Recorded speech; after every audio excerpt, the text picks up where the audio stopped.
Okay जी, अस्सलाम वालेकुम। अच्छा, अब हमारे पास जो हेड है लीज़ का, अब लीज़ की ट्रांजैक्शन रह जाती है। हमने पिछली वीडियोस के अंदर मेंशन किया था कि हमने लीज़ की ट्रांजैक्शन की है, सेल आउट की है, पार्टी का लीज़ पार्टी का कॉन्ट्रैक्ट बनाया है और जो लीज़ कस्टमर है उसकी इन्फॉर्मेशन अपडेट की है। अब हमारे पास आ जाता है लीज़ ट्रांजैक्शन। सपोज़ हमारे कोई लीज़ कस्टमर हमें इंस्टॉलमेंट देता है मंथ वाइज, तो हम उसको किस तरह ऐड करेंगे? अगर कोई लेट पेमेंट चार्ज करनी है, उसको सरचार्ज ऐड करना है, वो किस तरह करेंगे? अगर उसको कोई हमने डिस्काउंट देना है लीज़ के ऊपर, तो वो किस तरह पोस्ट करेंगे? ठीक है, सबसे पहले हम चले जाते हैं लीज़ कैश इंस्टॉलमेंट के अंदर। तो कैश इंस्टॉलमेंट के अंदर हमारे पास 24 तारीख को कस्टमर की डिटेल आ जाती है। यहाँ पे हम सर्च करते हैं ABC के नाम से हमारा कस्टमर था। इस कस्टमर की इंस्टॉलमेंट रिसीव हुई है, ठीक है, और कितनी अमाउंट इसकी इंस्टॉलमेंट थी? सपोज इसने 5,000 में दिया है, और किस कैश में दिया है ये हम ओखला के कैश के अंदर रिसीव कर रहे हैं। ठीक है, ओखला के कैश के अंदर दिया है, इसको हम एंटर करेंगे और पोस्ट करते हैं। किसी वोचर को रिकॉल करना हो तो हम इससे कॉल करेंगे। अगर सपोज इसका 4,000 करना है तो अमाउंट एडिट भी कर देंगे, ग्रिड में ऐड हो, उसके बाद पोस्ट करेंगे तो ये अपडेट हो जाएगी। ठीक है, सेम इसी तरह अगर लीज के कस्टमर ने हमें बैंक में इंस्टॉलमेंट दी है तो बैंक की ट्रांजैक्शन सारा इस तरह होगी जैसे कैश की इंस्टॉलमेंट होती थी। यहाँ से सिर्फ डिफरेंस ये है कि यहाँ से हम बैंक अकाउंट सेलेक्ट करेंगे किस अकाउंट के अंदर ये इंस्टॉलमेंट आई है।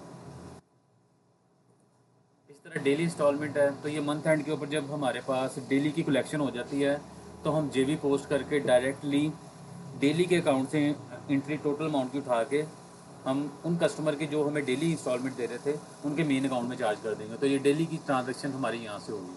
अगर किसी कस्टमर को हमने डिस्काउंट देना है किसी किस्म का, इंस्टॉलमेंट का कॉन्ट्रैक्ट उसके साथ हुआ हुआ है, अगर हमने इसको डिस्काउंट देना है तो इस डिस्काउंट के मद में हम डिस्काउंट की नरेशन वगैरह मेंशन कर देंगे, किस मद में डिस्काउंट दिया वो मेंशन करके, और 500 रुपीज़ का डिस्काउंट दे देंगे। और ये जो डिस्काउंट का हमारा एक्सपेंस हेड है उसके अंदर ये पोस्ट हो जाएगा। तो ये हमारा डिस्काउंट का जो एक्सपेंस है वो चार्ज हो जाएगा और इस कस्टमर को लेजर के अंदर डिस्काउंट चला जाएगा। अगर सरचार्ज ऐड करना है तो वो सरचार्ज भी लेट फीस का सरचार्ज होता है, अगर वो ऐड करना है तो उससे भी वही सेम सिनेरियो, हम कस्टमर को कॉल करेंगे, कस्टमर आ गया, लेट फीस सरचार्ज कर देते हैं, ये हमारी इनकम के अंदर बुक हो जाएगा। ठीक है, और कस्टमर को इसमें हम 200 रुपये का लेट फीस चार्ज कर देते हैं। अब हम इसको चेक करते हैं जाके लीज कस्टमर की लेजर के अंदर के, हमारे पास लेजर की जो ट्रांजैक्शन है, जो हमने एंट्रियाँ की है यहाँ से लीज ट्रांजैक्शन में, पेमेंट, बैंक, डेली, डिस्काउंट, या सरचार्ज, तो वो लीज कस्टमर के अकाउंट में किस तरह इम्पैक्ट करती हैं। तो लीज कस्टमर लेजर में जाएंगे, यहाँ से सर्च करेंगे हम, ये बीसी कस्टमर हमारा है, सर्च बाय नेम, इसकी यकम तारीख से लेके आज तक की ट्रांजैक्शन चेक कर लेते हैं। तो ये देखें वो हमें बता रहा है लीज कस्टमर का लेजर, ये कस्टमर की डिटेल है, ये उसके रेफरेंस नंबर है, ये इसके आइटम है, उसके साथ कॉन्ट्रैक्ट हमारा क्या है।